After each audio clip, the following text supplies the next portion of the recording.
every time, though. I would like to personally welcome you to Man Hour After Dark. Say that thing. I bring you the host, Mike, Buck, and Cone. You know who coming to the sports talk than what you about to hear right here. I second that. Go. You know that it's us when we talking about sports. Giving you facts on the field to the court. Tune in, we need the support. 1 hour too short, then listen some more. On all your stations, not dropping no music. Stripes like Adidas, but Nike just do it. Down 4 in the 4th, we go for the win. Michael 2 seconds, we taking it in. Buck, Mike, and Combs, you know what's going on. Man, now we're After Dark, no LA, we the big spark. No 4th and inches won't cut you short. Got the best talking, it's all sports. Buzzing more than buzzer beaters. We coming live all through your speakers, go. And what is up, Man Hour Nation? Michael Buckasha here with the Man Hour. Be sure to head over to manhourradio.com and check out the merchandise page. We got the blog session happening over there. Of course, we got the Beastie merch. We got the Team Buck merch. We got the Man Hour logo merch. And, of course, we got the Takeaway 22 merch as well, as 22 veterans, American veterans, commit suicide each and every day. And 22 Takeaway 22 merch has helped to raise awareness about said suicide, PSTD, etc. All that bad stuff that happens along with basically coming back from overseas in bad ways over there. But guys, welcome to the show here. We do have a great show for you lined up. I got my man Luke G joining us sometime tonight, so be prepared for some Lion talk. I want to talk to him about Baker Mayfield possibly going to the Detroit Lions and what does that mean for Jared Goff moving forward. And he wanted Deshaun Watson go to Detroit. I mean, obviously he'd like it in it, so we'll dabble like around in that a tad bit. So what else we got coming up? We got NFL free agency kicking off again. Miami Dolphins make a huge splash today, signing Tyreek Hill from the Kansas City Chiefs, my team. And I know people say, oh, you got a Packers flag in there or whatever. That is because my wife is a Packers fan. We went to a Lambeau Field to see the Packers play the Detroit Lions, and I did have a Packer flag hanging on my car the whole way there. It was a great time. So you can be a fan of teams, but Kansas City is my team. And unfortunately, we did lose out in the Tyreek Hill sweepstakes, so we will be talking about that as well. But we do some people popping in, like in the chat here. What is up, everybody here in the chat? Facebook user, be sure to go ahead and type on Let StreamYard username so I know who you are, so we can figure out who we're talking to and have a civilized conversation. But guys, tomorrow about 8:15 East Coast time, I got my man Carson Lang joining me via telephone to talk some Buffalo Bills. He tells me, he messaged me, it was this morning about 3 o'clock in the morning. He's like, hey Buck, we go back. I'm like, yeah, bud, what's up? I want to give you a call and tell you why the Buffalo Bills are the best team in the NFL. I want to tell you why the Buffalo Bills will win the Super Bowl. I want to tell you why that you are talking out your butt when you say the Buffalo Bills are overrated. So we got that coming up tomorrow. Like I said, we got Luke G coming up sometime tonight. No time. I gave him a time frame. So when he is done with his Luke G field review over at youtube.com, be sure to check him out, guys. He will be popping in here to talk to us as well. But we have to address the elephant in the room, the title of the show, and that is Tyreek Hill. The Kansas City Chiefs and Tyreek Hill could not come to a long-term extension today. So they basically said, hey, you and Mr. Drew Rosenhaus can seek a trade and we'll see what happens. Well, shortly after that happened, the Jets and the Miami Dolphins come calling, and the Miami Dolphins won the sweepstakes. They ended up giving 5 draft picks to the Kansas City Chiefs, including a first and a second, fourth in this year's draft, and then a 4th and 5th in 2023 draft as well. On the other side of that, Tyreek Hill did sign a massive extension with the Miami Dolphins with a deal worth up to $120 million over the next 4 years, including $72.2 million guaranteed. That does make him the highest paid receiver in all of NFL. Devontae Adams obviously held that title when he signed with the Raiders, but we know how free agency works. Is basically the next man up is the highest paid man, like at this point. So it is kind of dumb, but Tyreek Hill is officially a Miami Dolphin with Tua, and then they have Jalen Waddle as well. They have a brand new head coach like over there. So things are cooking in Miami. So when the first things comes to mind about this Tyreek Hill trade, I was a little bit upset. I'm like, man, the Kansas City Chiefs, we literally only have one receiver from last year, and that's McCole Hardman, and he didn't do jack squat for us, right? But then we have Josh Gordon on the practice squad. So I was like, man, what are the Chiefs doing this offseason? We're literally blowing up the offense and the defense for what? We were, competitive the last 3 or 4 seasons, the greatest show in the NFL, and it's just like, it is what it is. But then I got to really thinking here. Guys, Tyreek Hill is 28 years old. He's going to be 29 years old this NFL season. Let's just be flat out honest. He was not the best receiver on the Kansas City Chiefs. Yes, he made some huge, spectacular plays. Yes, he would. He is the fastest man on the field 9 times out of 10. Yes, he did run 27 route patterns. Right, I'm going to juke you here, come back and yes, he did do all that. But let's just be flat out honest. When Tyreek Hill lines up with any other quarterback in the league, he will not be the same receiver. The Miami Dolphins overpaid for an average receiver without Patrick Mahomes. The reason why Tyreek Hill was so great was because of the ability of Patrick Mahomes to expend the play. Also, that helped Patrick Mahomes, like in the end. So when you go to a team like the Miami Dolphins that have a quarterback in Teddy Bridgewater that just signed in free agency, and Tua, both pocket quarterbacks aren't going to extend the play like Patrick Mahomes does. That speed of Tyreek Hill kind of goes out the window a tad bit here. So the question is going to be arose here. Like I said, Tyreek Hill is a average quarterback without the Kansas City Chiefs, and like we will see. Was it the system that made Tyreek Hill, or was it the player that actually made Tyreek Hill? I mean, let's flash back to the New England Patriots, like, is it the system that made Tom Brady, or is Tom Brady just that good? I mean, obviously we are finding out that Tom Brady is just that good, but I think the system fit Tyreek Hill so well that it made him an elite caliber wide receiver, and on any other team, he just isn't going to be that good. Let's just be flat out honest about that. So Facebook user comes up here. Let me pop up your comment here, and he says he is a POS. Any man that punches a pregnant girlfriend/wife should not be should not be allowed to ever step on the NFL field. It's a privilege to play in this league, and I'm sorry if I'm getting therapy. Oh, and I'm sorry, and I'm getting therapy, and help is great, but damage is done. So, Facebook user, I'm assuming you are probably a Kansas City Chiefs fan, because you are you are lashing out to Tyreek Hill here, saying, "Oh, you shouldn't have done this. Where is that energy when it happened 2 seasons ago?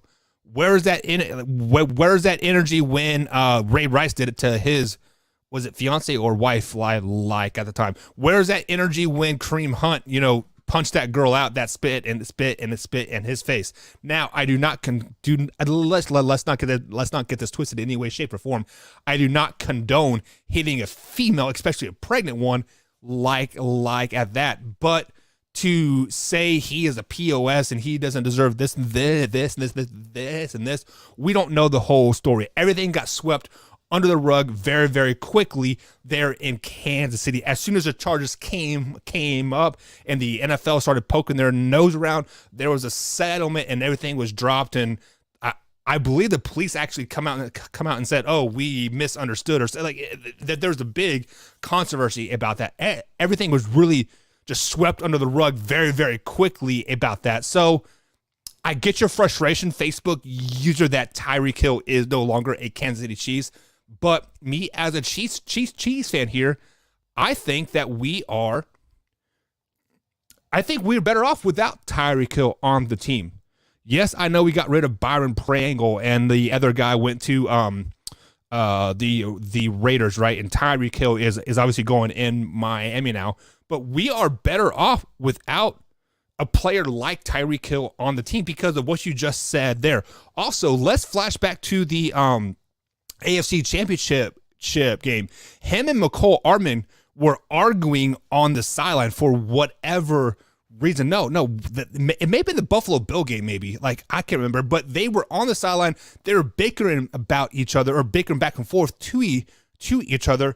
And clearly, everybody on that sideline had McCole Hardman's back, not Tyreek Hill's back.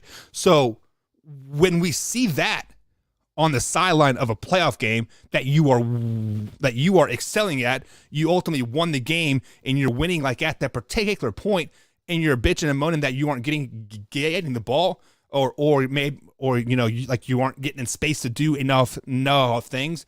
We don't need that on the Kansas City Chiefs. We do not need a player like Tyreek Hill's ego on the Kansas City Chiefs.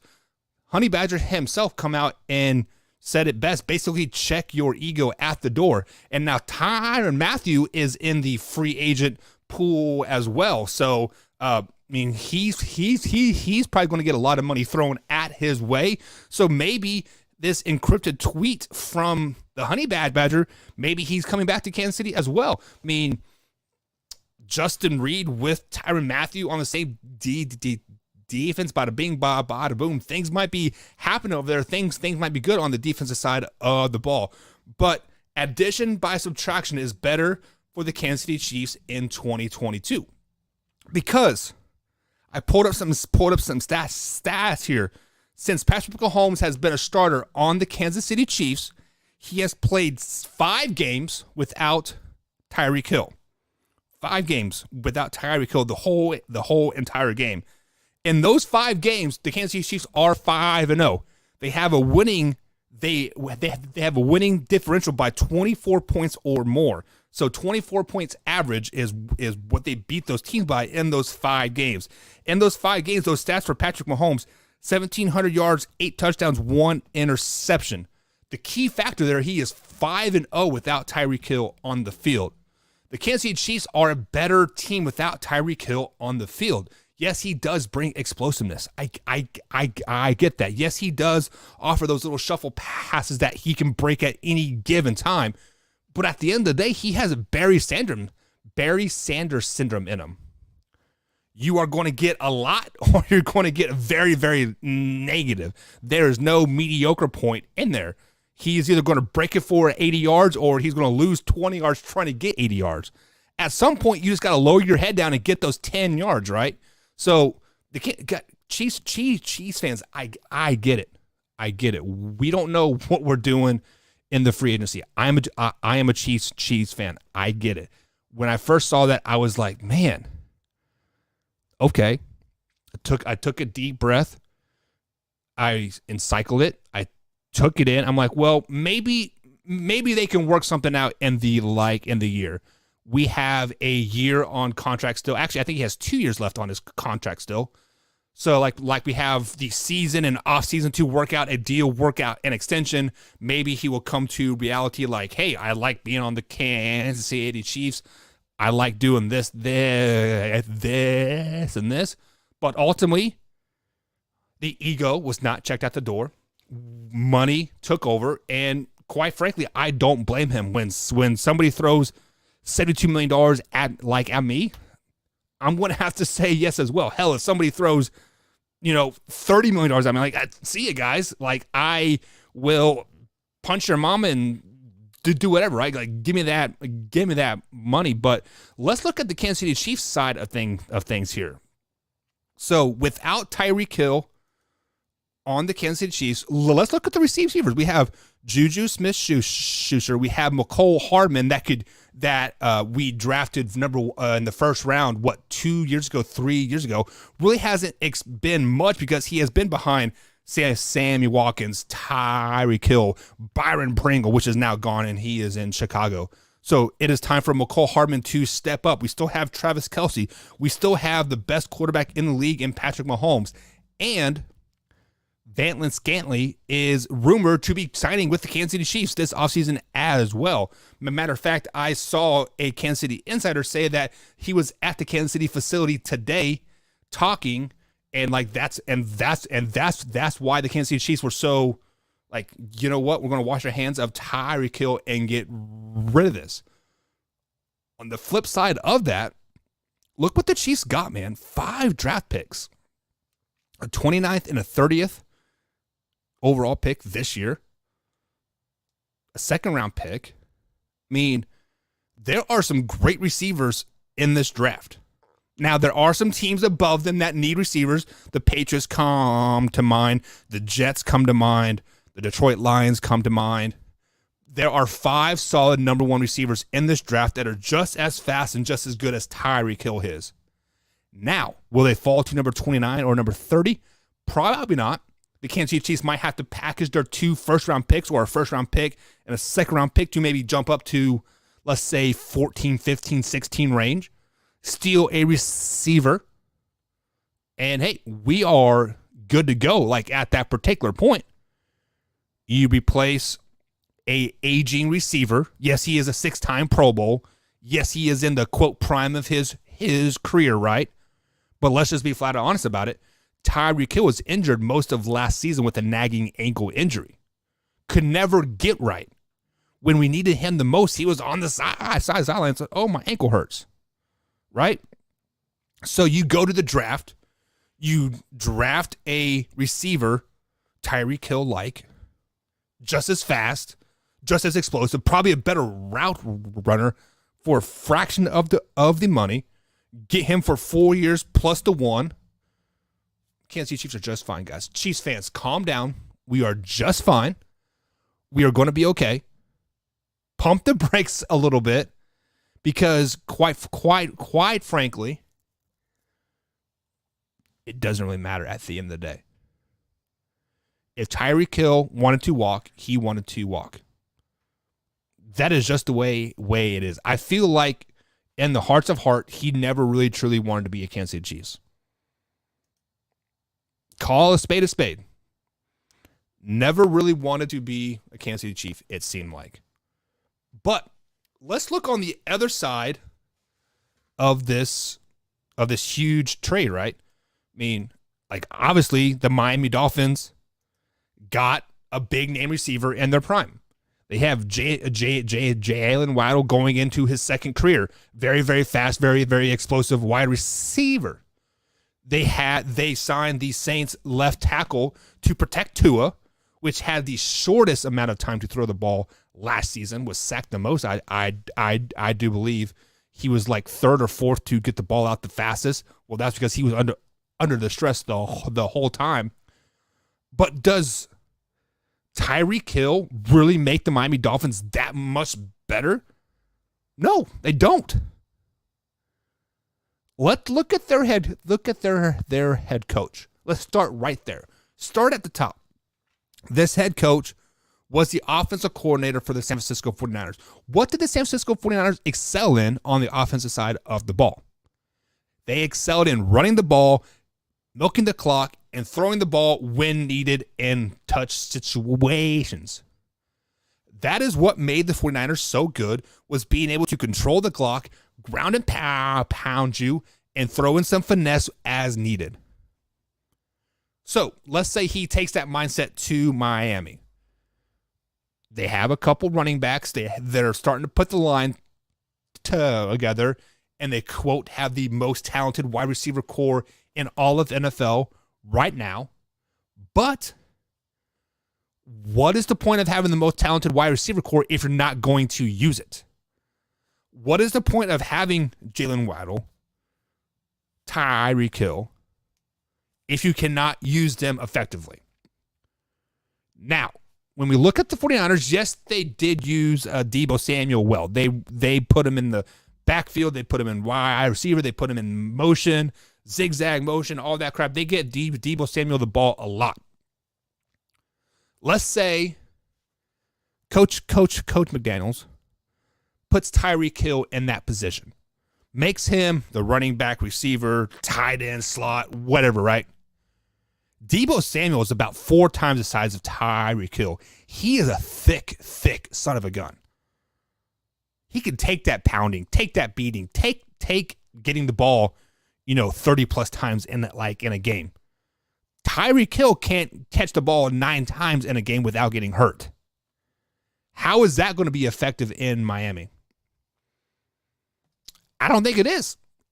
And then we look at Jalen Waddle. Jalen Waddle is more built like Deebo Samuel, a little bit taller, definitely not as thick. Deebo Samuel was so thick, guys. Look back at his film. He's a thick individual. Jalen Waddle, maybe he put on some weight. Maybe he did a little bit of this. Maybe he did a little bit of that. Maybe he put the needle in his butt and gained 20 pounds. Can he be that guy? No, he cannot. Because if he is a guy, your $120 million receiver, Tyreek Hill, is going to get pissed off. It is a double-edged sword at this point, and you were absolutely screwed if you are the Miami Dolphins fans. You guys are absolutely screwed. When you look at this, adding Tyreek Hill to your roster, plus that line, the Saints offensive tackle, and then they added another offensive tackle. They added like 8 players to really solidify that offensive side of the ball. Your expectations, if you are a Miami Dolphins fan, is playoff or is Super Bowl or bust. Like at this point, is Super Bowl or bust. I'm going to call it out right now. Miami Dolphins, sorry, Javier. Miami Dolphins do not make the playoff with this team that they have currently constructed with Tua as a starting quarterback. You can have all the speed in the world in the wide receiver game. You can have all the talent in the coaching booth. You can have time to protect the ball, but let's just be honest. You can't throw the ball 15 yards down the field. Miami Dolphins, you guys gave up everything to get Tyreek Hill, and I think you guys wasted your money. I think you guys wasted your draft picks. I think you guys wasted your money.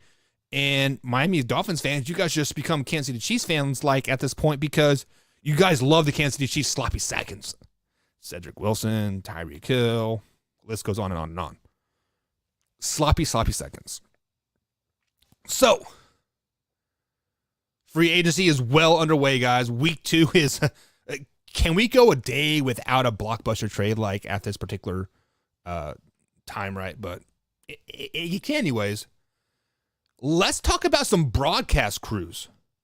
Yes, we know that Joe Buck and Troy Aikman are reportedly going to ESPN for Monday Night Football, but Al Michaels and Kurt Herbstreit have been announced for the broadcast team for Thursday Night Football on Amazon Prime. So if you guys do not know, Amazon Prime is now the official home of Thursday Night Football. So if you do not have Amazon Prime, you need to get it if you want to watch Thursday Night Football, unfortunately.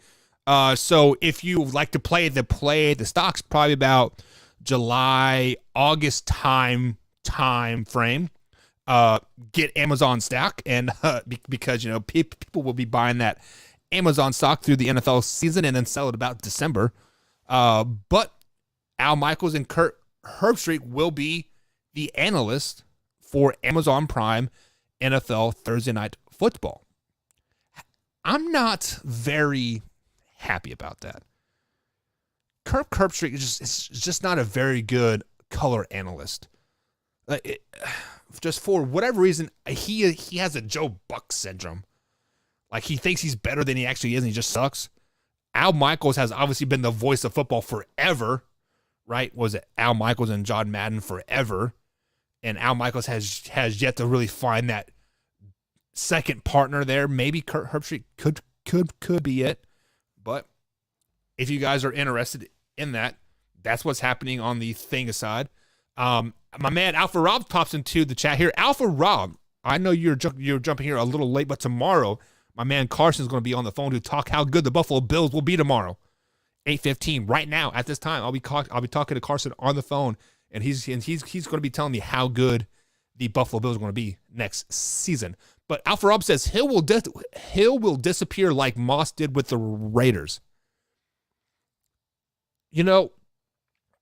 I don't think that is going to be fully accurate because I think Tyreek Hill has the ego to have the Terrell Owens syndrome almost, like saying, hey, you paid me, get me the damn ball. So now will Tua be able to get him the ball? Will Mike McDaniels, the new head coach in Miami, get him plays to orchestrate to get him the ball like they did with Deebo Samuel? So to disappear, I don't think he will disappear per se, but he definitely will not have the fantasy impact like he did with the Kansas City Chiefs. Because you can say Tyreek Hill is going to be the number one receiver in Miami. You are going to double team him, right? So basically, essence, take him out of the game. So Jalen Waddle is going to be a great fantasy pickup for your fantasy owners. We will have Tori on probably here in a month or two to talk some fantasy football to really iron it out. But to disappear, that is tough to say, just because I think the first 6 weeks of the season, it is going to be a big push to get Tyreek Hill the ball to say, hey, we signed a Super Bowl. We are a team to be reckoned with in the East. Speaking of the East, I said that Miami Dolphins do not make the playoffs with this team that, as they currently have it constructed with Tua as starting quarterback. I mean, this doesn't make them better. Guys, I don't want to repeat what I said, but this signing of Tyreek Hill does not make the Miami Dolphins better. If anything, it makes them worse. It kind of makes them like a one-dimensional offense like the Kansas City Chiefs were. You are putting Tua in a position to throw the ball 40 times a game with Waddle, with Cedric Wilson, and Tyreek Hill. Those guys are going to want the ball.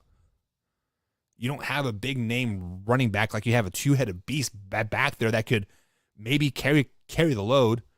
But this offense that the Miami Dolphins are going to run is going to be like San Francisco, ground and pound. It's just the Miami Dolphins are screwed, guys. 5 picks for an aging wide receiver. He is in his prime.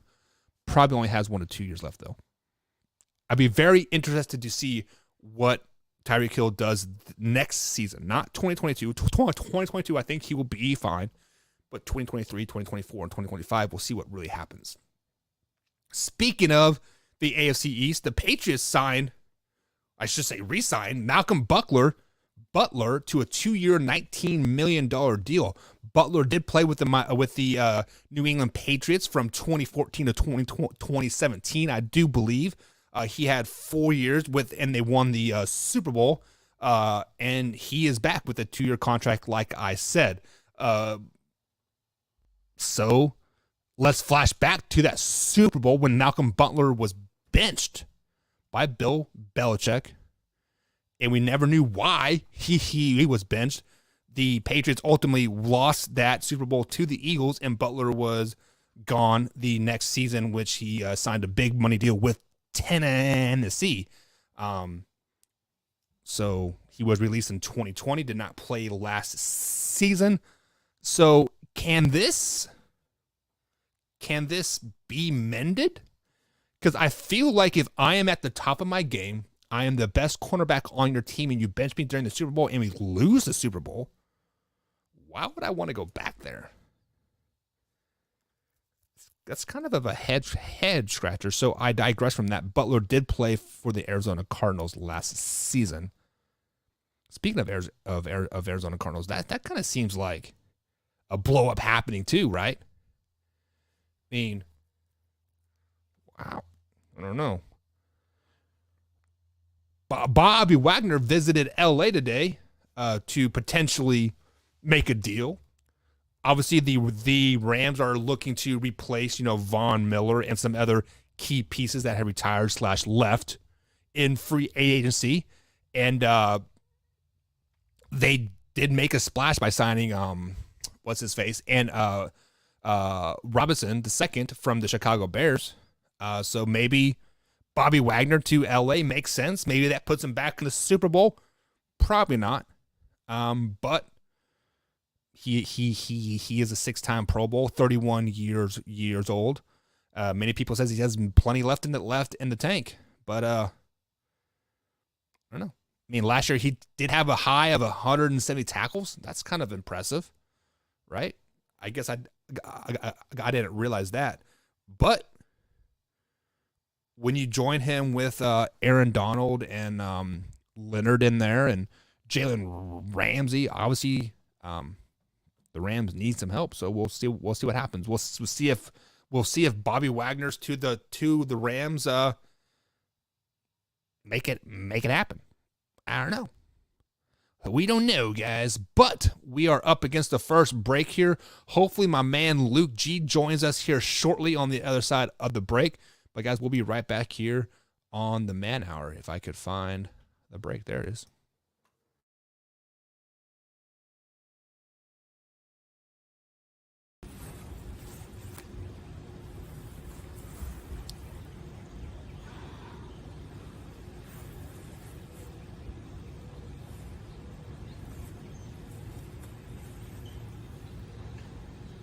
manhourradio.com.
Hey gang, it's Commissioner Cooper from TSS Fantasy.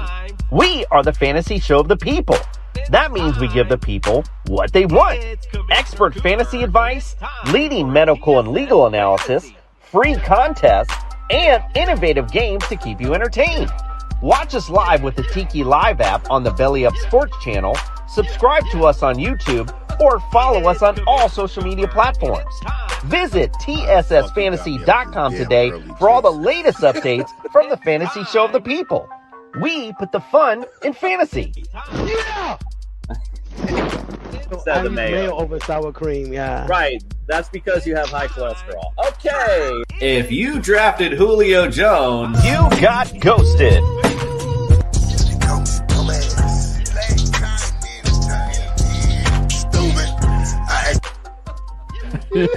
This is amazing. TSS Fantasy is like an orgasm. If I had a cigarette, I'd smoke it. I'm pumped to be here.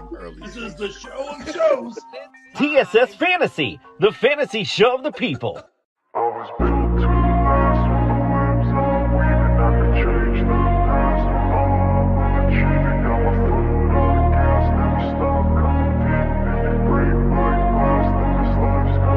I wanna be the best in the game, invest in my name, check no restraints, I'm obsessed with the pain, I ingest, I retain, assess and I change, possessed by the thought I'll be free one day from society's restraints, money, clout and fame, mud, disease, a plague, we all love to hate, have to play the game, have to make a name, all our insecurities are on display. This is war with the enemy, think that it was meant to be, living in a time where disease is on every screen, I won't let them fester me, I know most are festering, negativity is a plague for the mentally weak, no mercy, all I got is working, never stop searching, never quench the thirsty, I'm toxic and psychotic, with this logic, you can't stop it, it's been chronic, since I was a boy, so neurotic and chaotic, go! To last with the webs I'm weaving, I can change the past with all I'm achieving, got my foot on gas, never stop competing, if you break like glass, then this life's gonna eat 'em, make mistakes.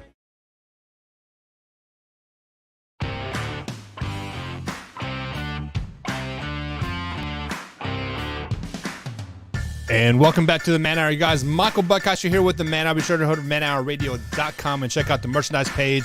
As we do to try to pay the bills over there, guys, pick yourself up a t-shirt. T-shirts over there on $15 over there. They do have a warranty on them. We do not print them ourselves. We do a third-party print.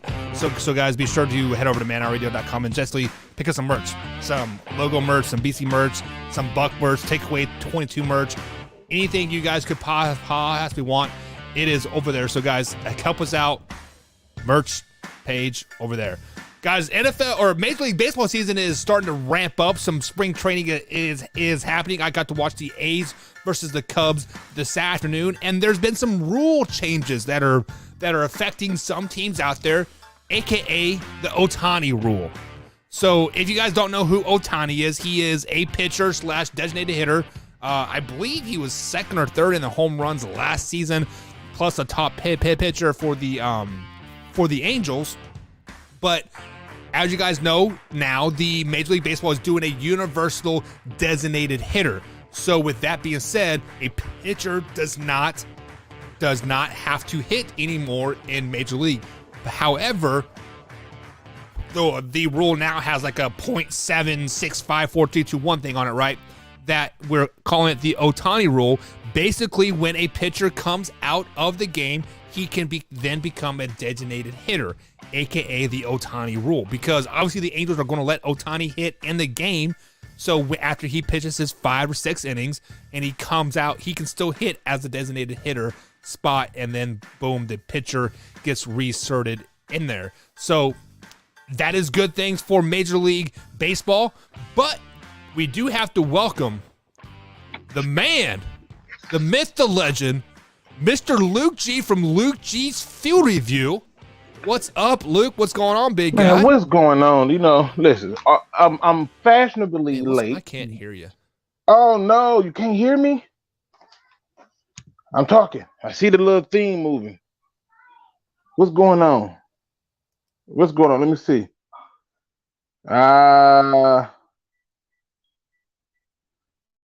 Can you hear me now? Can you hear me now? Can you hear me now? Hello? No. Let me try something. All right, guys. I think we're having some technical difficulty. I am having trouble hearing Luke, and I think it's on my end, so I'm not for sure exactly what's going on. So hopefully Luke can pop back in here. Let me test a few things. I should have known that when I could hear the music playing earlier. So yeah, it is definitely on my end. I'm pretty sure, 100% positive on that. So Luke, there you go. Can you hear me? Yes, I can hear. So it was 100% on my end, man. I actually had my computer audio muted, so that is 100% on me, man. I am an IT guy, and I forgot to power it on and power it back off. But, guys, this is Luke G from Luke G's Field Review over on YouTube. If you guys are into Detroit Lions, be sure to check Luke G out. Luke, shamelessly plug your show before we dive into tonight, man. Hey, it's Luke G's Field Review, where we talk all things Detroit Lions, do film study, draft talks, breakdowns, way too early predictions that I only got one wrong so far over the last 4 years. So I'm still winning in that department. And we just keep it 100. It's an open forum that allows for you to come on and talk anything you want to talk. Maybe you disagree with me. Feel free to come in and tell me I'm a nut. It's perfectly open for people to have fun and be a part of the conversation. So that's what we do on Luke G's Field Review. Yeah, so I was over on your YouTube channel here late last week before Watson ultimately went to the Cleveland Browns, and you said you would welcome Deshaun Watson with open arms in Detroit. Obviously, that's not possible right now. So would you welcome, say, Baker Mayfield to Detroit? If Baker Mayfield came there as a free agent, I'm not trading for Baker Mayfield.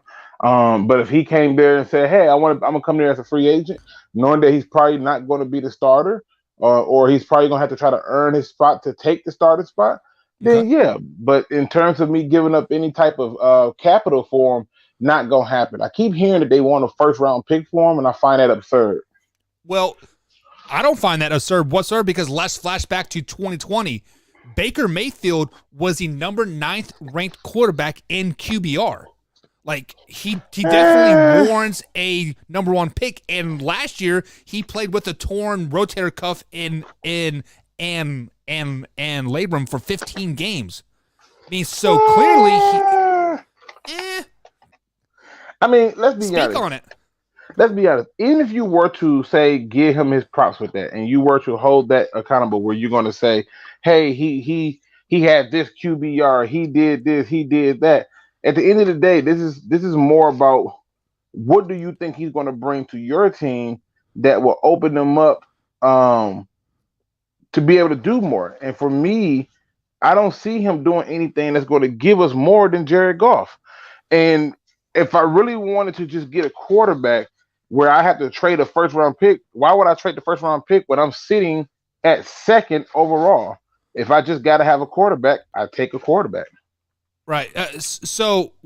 Because let me ask your opinion on this draft.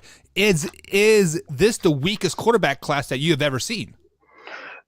I won't say that. It's certainly the most. See, right now, what people think is it's the weakest quarterback class, but what I see is a quarterback class that just got a lot of quarterbacks who are super injured or super inconsistent at the things that they're inconsistent at.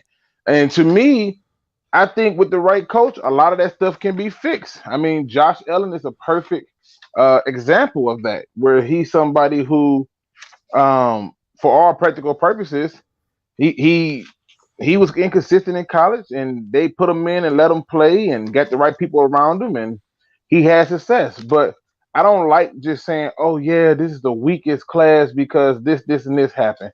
It's too soon and too early to tell. And for me, I just feel like to call it the weakest class is ridiculous because we can look up and 3 to 4 of these guys can end up being superstars. You're very, very true. Just because they did not wow us at the combine and pro days and their season, therefore that means that they're going to fall later in the first round draft. So therefore they're going to go teams that necessarily don't need a quarterback right now. Right. They can let them sit on the bench. They can let them mold them into their said quarterback of the future, aka we're looking at the Colts that could draft a quarterback here. We're looking at the Pittsburgh Steelers that could draft a quarterback, and maybe the Tennessee Titans even just as well. So I definitely see your point on that, and it does make a lot of sense. But I got to ask you this question here, because we saw a big blockbuster trade happen just within the last 5 or 6 hours here. Obviously, Tyreek Hill went to the Miami Dolphins, getting 5 picks in return, and you said that you would like to see if the Detroit Lions were to get a quarterback to get it in the draft this year. So would you be open to basically swapping picks with the Kansas City Chiefs? Kansas City picks, I believe, 24? They got a 29th and a 30th first round pick this year. And they give me those 2 to move up to 2? Yeah. I mean, what are you giving me? You know what I mean? Like, you talk about, let's put it this way. Look what was given up to move from 12 to 3. So what are you giving me to move from basically 30, right? Essentially, because you're talking about having those back-to-back. Okay, to move up from there to 20-something spots. What are you giving me? I'm giving you 2 first-round picks and opportunity to trade those first-round picks to jump up to 20 to get your quarterback of the future in the Cordell Patterson or Malik Wills. Well, Patterson wouldn't work for us. That's one. And then 2, again, with us having a 2nd overall pick, we don't have a need to make a trade with them. Not when you have teams like Seattle who's sitting at 9, and I can still get my quarterback of the future plus draft capital. Or if I really feel good about myself, I can turn around and say trade with a team like the Falcons at 8 and get more draft capital and still feel good about myself. With them having that pick, they would basically have to do something that would probably sound almost as absurd as what I'm about to suggest, which is it would have to have a trade that looked like Deshaun Watson, where you're sending me these 2 first-round picks this year, your 2 first-round picks next year, and some conditional late-round picks, and then, yeah, we can talk. You won't give me 4 firsts, and you moving up, let's do it. But the reality is they're not going to be willing to give you that king's ransom, because when I look at what was given up to move 9 spots, certainly you're going to give me more to move 27. Yeah, well, I mean, really the Chiefs don't need to move up to number 2 because wide receivers historically fall like in the draft, and I think that's what the Kansas City Chiefs are going to do in the first round of this year's draft is get a receiver to replace Tyreek Hill. You have watched Senior Bowl games, you have watched Senior Bowl practices and pro days and combines, and you dive deep into the draft. What kind of receiver kind of fits that Tyreek Hill type of mold that would fit in Kansas City? See, that's the thing. I don't think they're looking necessarily for a receiver to fit the Tyreek Hill mold.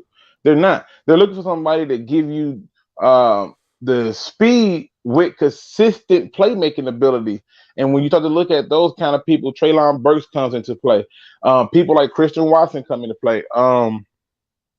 I'm drawing a blank on the guy from Boise, but you're looking for these guys who are able to get in and out their cuts and create separation in unique ways. It is not always necessarily the speed part of it, because we know what Tyreek Hill can do with the ball in his hand, but let's be honest, they've had him for a long time, and somehow in all that time of them having him, the tight end is still the number 1 target. Because one of the issues with Tyreek Hill is, yeah, I can throw you the ball, but if I throw you a jump ball, it ain't like you finna win those jump balls. It's not like you finna, I got to find a way for you to get wide open or scheme you open, whereas I want a target. Give me a target that's big enough to throw. If you have an opportunity to get a guy with a big body, let's say, not even Mike Williams. What's the other guy over there? Allen over in the Chargers. A big old body guy like that, maybe Drake London or something like that. Yeah, I want the bigger target, because I see now trying to force the ball into these small guys is more challenging than people expect. And I've seen this too often with the Seattle Seahawks. And then by the time they finally got a big receiver to throw to, realistically, he was still trying to get the ball to the smaller guy who ended up being hurt. So I don't think they need to, push it or try to squeeze in. Let me get another Tyreek Hill. You don't have to. I think Tyreek Hill is going to. He was expendable. I think the moment fans and other people realize that you have to stop acting as though that these are positions that you can't replace, your team will be better. Yep. That's exactly what I said earlier in the show, is like people on my social media are reacting like, what are the Kansas City Chiefs doing in free agency? We're giving up everybody. Guys, we're getting better. We are getting better by subtracting some of the cancer on the team. Because if you look at the playoff game, Tyreek Hill and McCole Hardman were bickering back and forth while we were beating the crap out of the Buffalo Bills at that particular time. Yes, they come back and tied it in overtime, whatever. But just the point of the matter is Tyreek Hill was kind of starting to grow an ego, and it was starting to hurt the Kansas City Chiefs in the end. So, Luke, let me ask you this question. We have seen 2 big blockbuster trades. Devontae Adams to the Raiders, Tyreek Hill to the Miami Dolphins here. Both of them have been the next highest paid receiver in the NFL, and they have warranted tons of picks. Me and you have talked a month ago or so saying that really the Detroit Lions need some playmakers on the offensive side of the ball. Do you think the Detroit Lions will ever get a playmaker in free agency the way free agency is going right now? I think so. I was doing some research, okay, and I wanted to see just the Lions' history.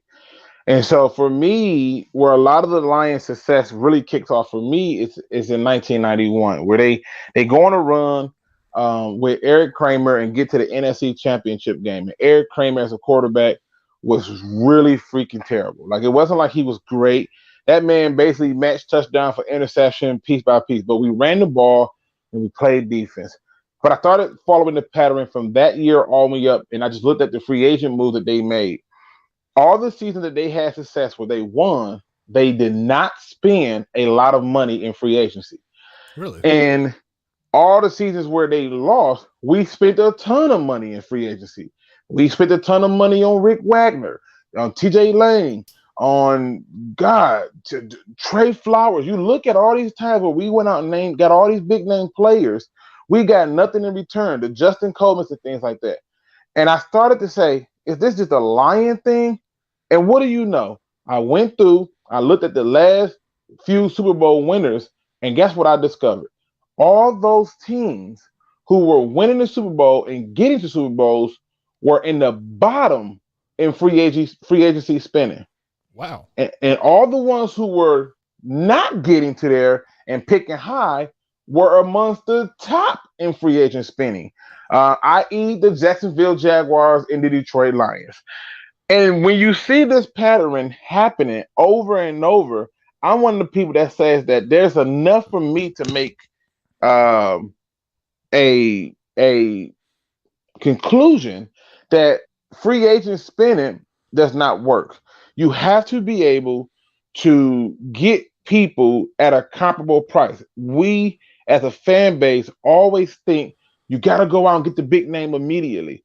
But what we forget is there are several waves of free agency. Yeah. People have to cut their rosters down to 75. People have to cut their rosters down to 53. And when they get down to the 53, trust me, there will be some talented players to get released.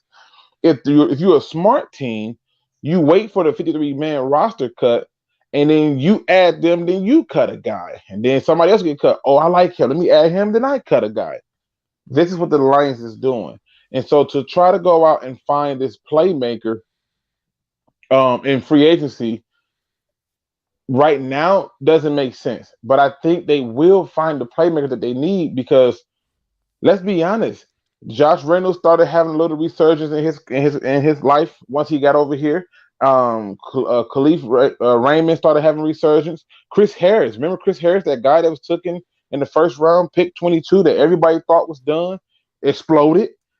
You just simply have to find players that fit your scheme and your system, and everything else will fall in play. And that's where you get your real playmakers.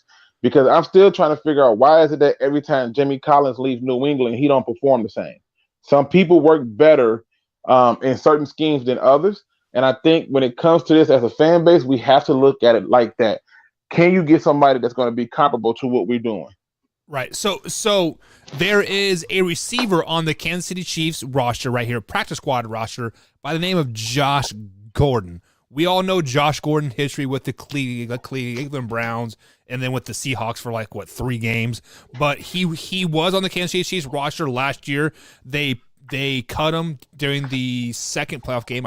I do believe nobody paid him up, and they re-signed him to the practice squad. So Josh Gordon is a player that I could possibly see getting cut when it comes down to the 53-man roster cut, August 10th or whatever it is. I don't know the day. I'm just throwing a date out there. Would you like a player like Josh Allen on the Detroit Lions? Our head coach said he don't want any turds. He wants people who are consistently passionate about this thing called football, who want to be great, who want to shine and be a part of a team atmosphere that evolves around them doing certain things. And the reality is this: he doesn't fit that bill. He doesn't fit the idea of somebody who is a kneecap biter, as they like to coin the term for our head coach. And he doesn't fit somebody who's passionate. He has moments where he's up and when he's down emotionally, and I get it. I think it's fair for him to feel that way. But for a team like the Lions, who has been in the basement as long as they don't have time to wait on someone to get their things together. Not when I'm coming into a draft that's going to be real receiver heavy between day 2 on out. So, no, I will pass on him.